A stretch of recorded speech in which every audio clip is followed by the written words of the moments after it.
trying some new lighting, and I'm just trying to like figure out how to adjust to having this kind of lighting. So if you see, you know, just the shadows and stuff in the back, I'm working on it.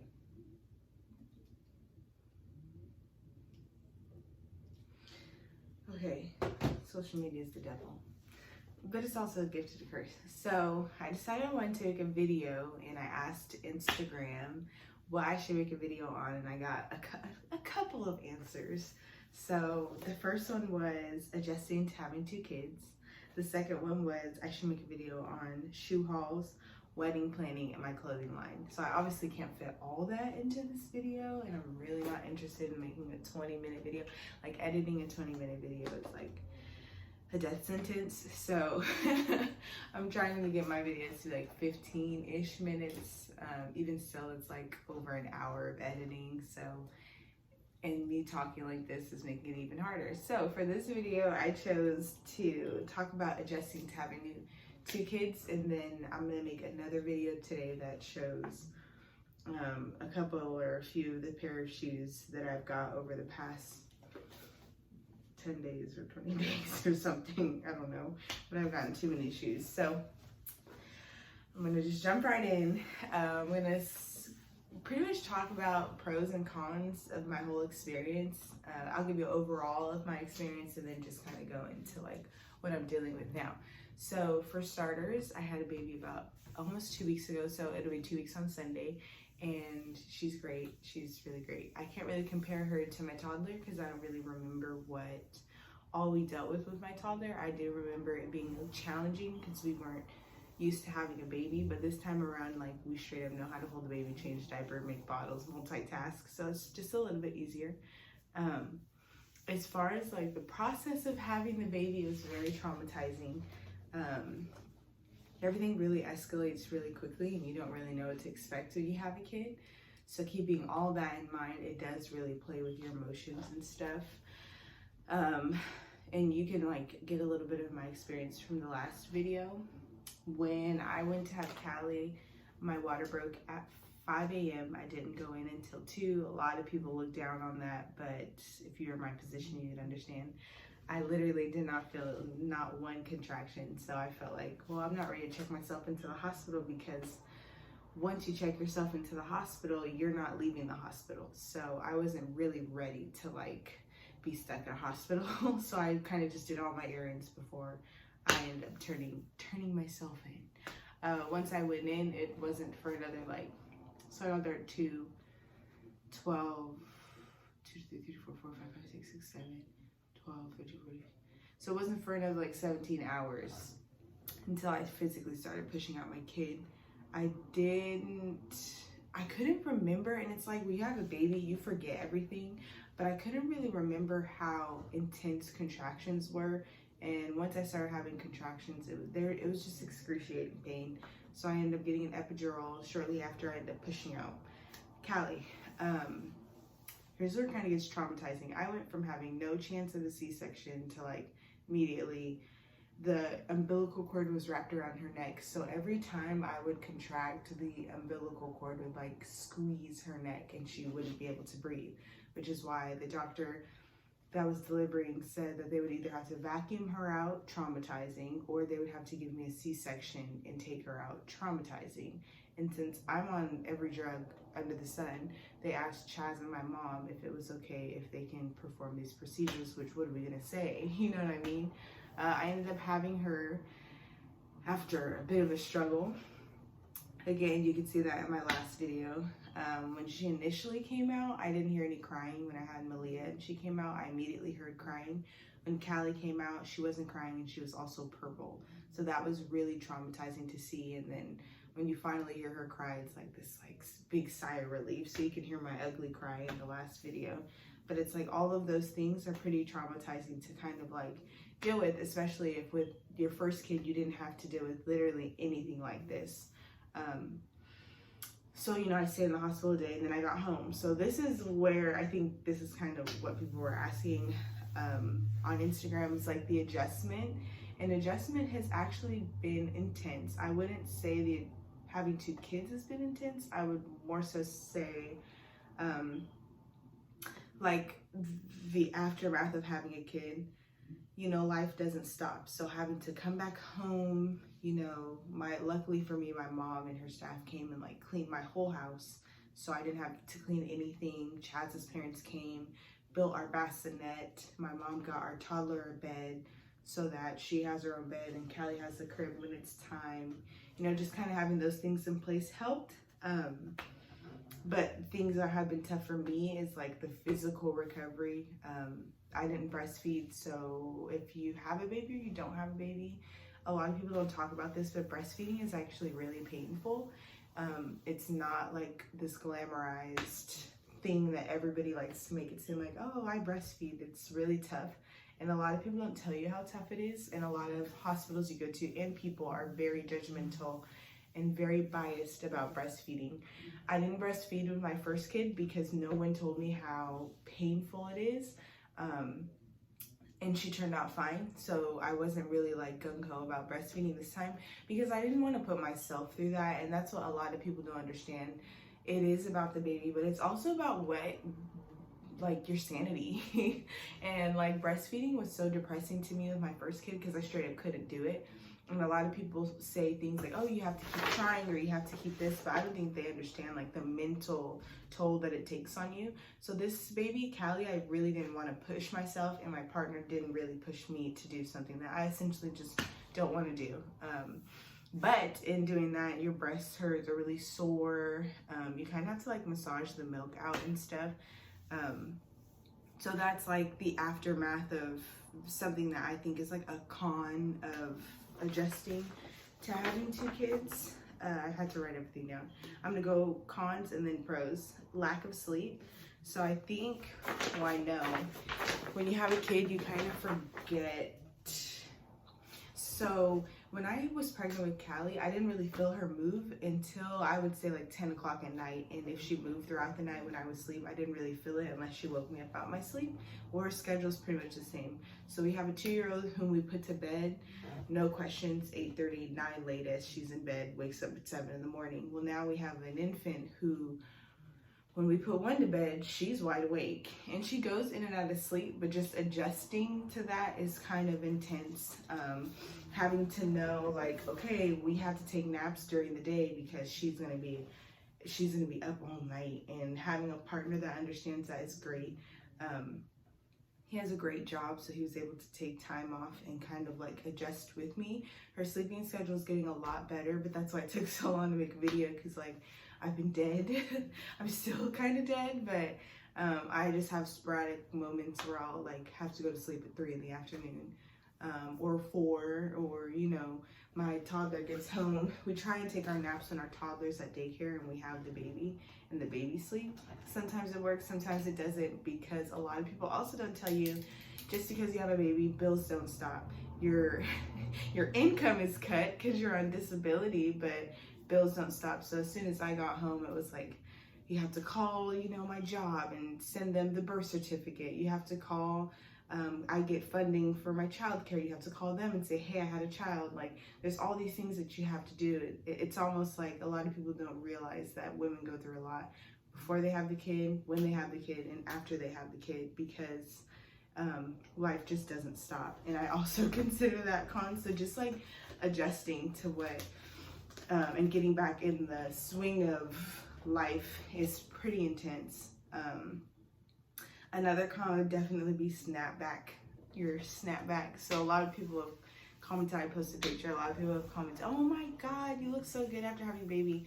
I think something tough to like kind of adjust to is your weight. So while it's accepted that you get bigger when you have a kid, you kind of are left wondering like, when am I gonna lose all the weight for me having a kid?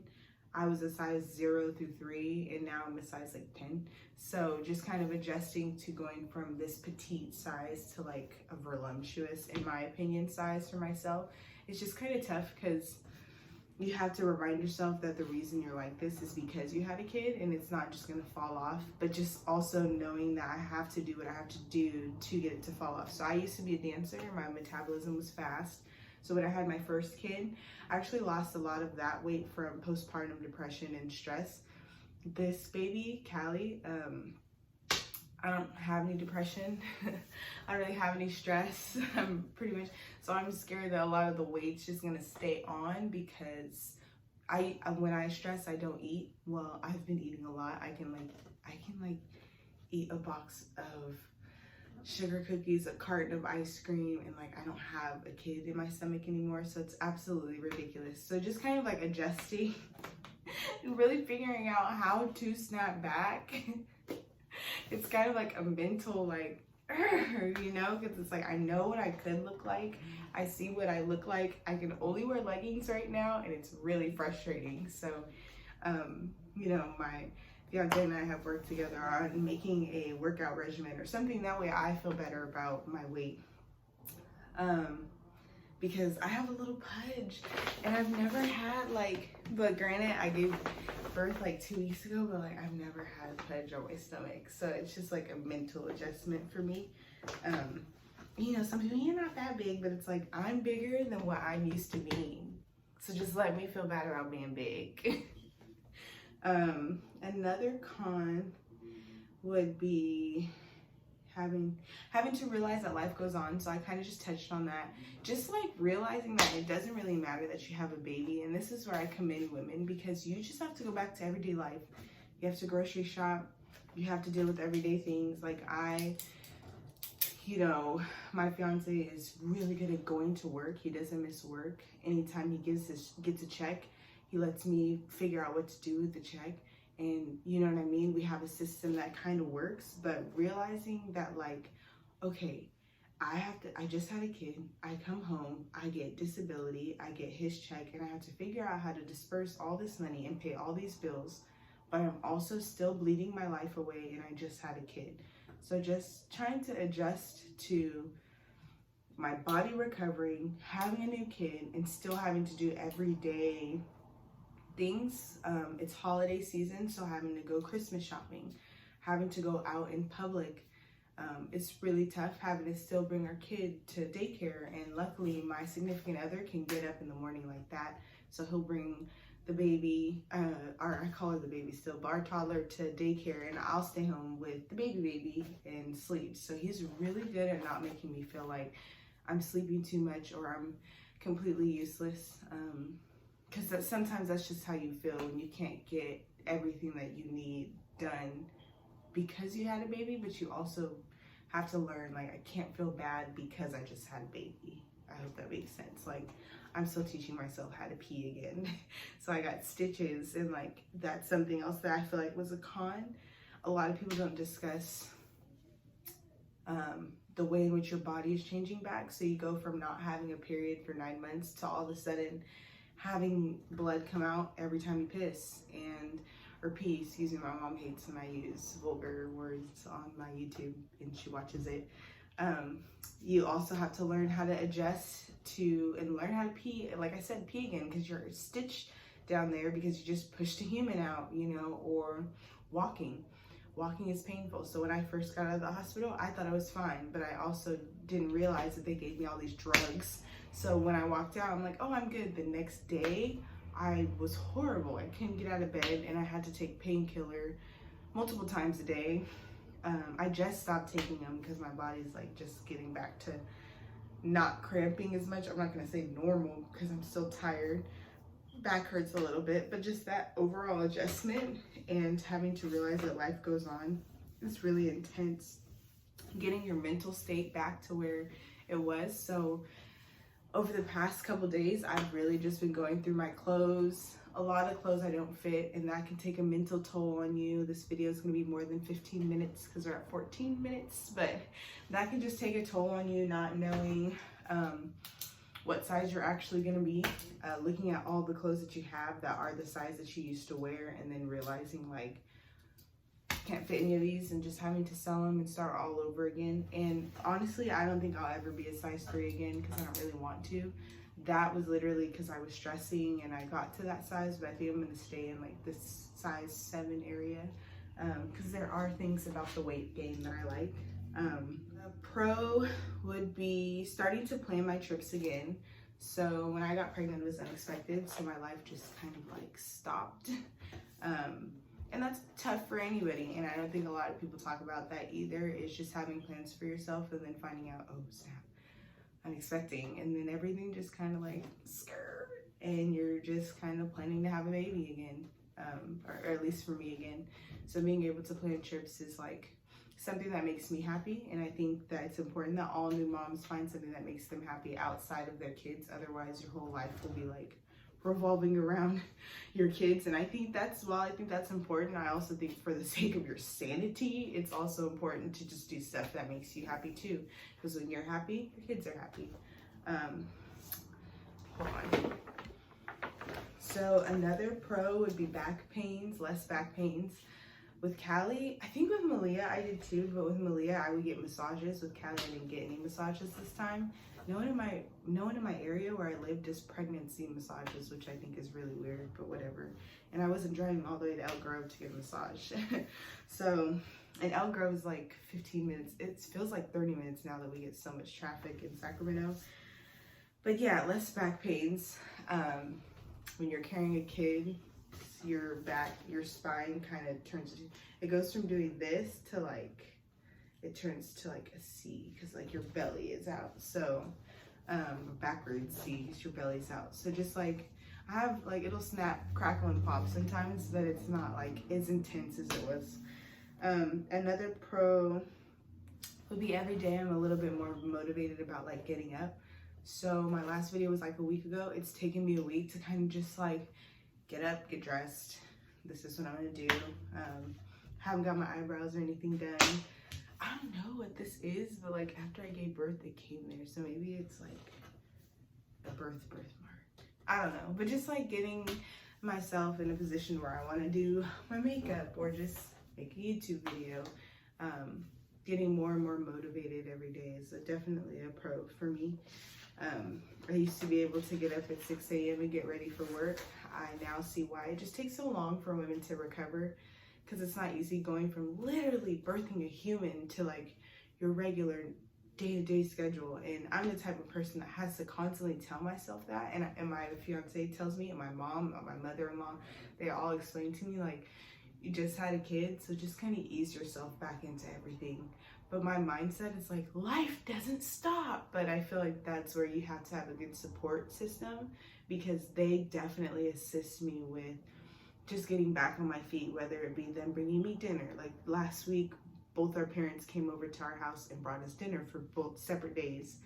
They watch our toddler whenever, like they'll call us and say, hey, we're in the area, you want me to pick her up, she could spend the night. You know, little things like that help, because you know, it shows you that you don't really have, like, you're not by yourself, you know what I mean? And I'm such a like self person that sometimes it's so horrible. So accepting help has definitely been a pro for me, and just having the help there and realizing like people are there, these specific people are here to help me. They're not here to make me being a mother again any more difficult. Like my mom bought our toddler a whole new bed set. Like his parents buy stuff, my parents buy stuff. They just do everything under the sun to make sure that we're not going crazy. Sorry, I thought my nose ring. To make sure we're not going crazy, which I think is great. Another pro is just seeing how my two kids adjust to one another. My 2-year-old was kind of like, get this thing away from me when I first had Callie, but now she hears her cry and she's like, I want to bottle feed her, or oh my God, you know, she says, Callie's crying. So just seeing how she reacts to having a sister and being a big sister, and her kind of realizing what a sister is it's really cool. Because you don't actually know, having kids, it's such a like, it's the unknown. You don't know what to expect. You don't know. You just kind of just go day to day, go with the flow, and hope everything works out. Nobody dies. Another pro is realizing I won't have kids for a while. Yeah, so both my pregnancies were unplanned, and the first pregnancy my fiance and I talked about really grew us up, because we were living like very college fratty lives. But I feel like in that period of time, at that age, it was very appropriate. We were 22, and we lived with his parents. We didn't pay rent. We went out all the time. We had fun. And then we got pregnant. And I think I got pregnant at a good time. I didn't get pregnant in my teens or anything. And that's something that it's a generational curse broken. Because my mom had me at 18 and I was like, yeah, that's not happening for me. Sorry. So when I got pregnant, I knew I had a good partner. So I was more comfortable with pursuing the pregnancy, because I knew that the person that I was with wasn't going to just be like, all right, peace.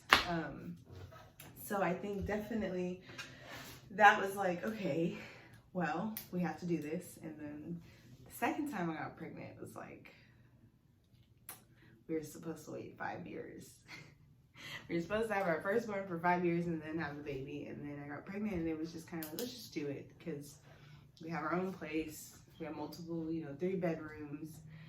We have good jobs. I work at the bank, he works for the state. So it's not like we're hurting, you know what I mean? And we have great support, so why not? So, but now that we have her, it's like, okay, for real this time, no more kids. So we're actually not looking to have kids again until we're like in our 30s, and we got like 5 years to go.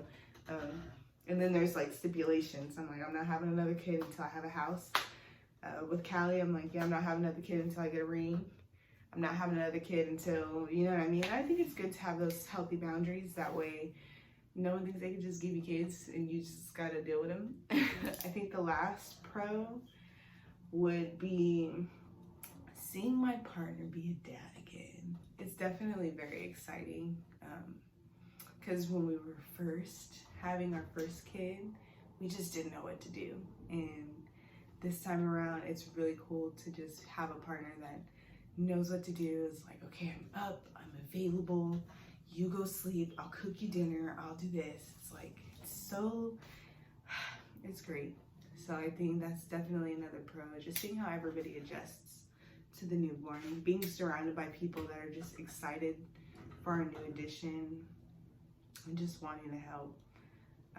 So that's pretty much been how it's been the first almost 2 weeks. Yeah, I think it's been good. So thank you for watching. That's my updated video.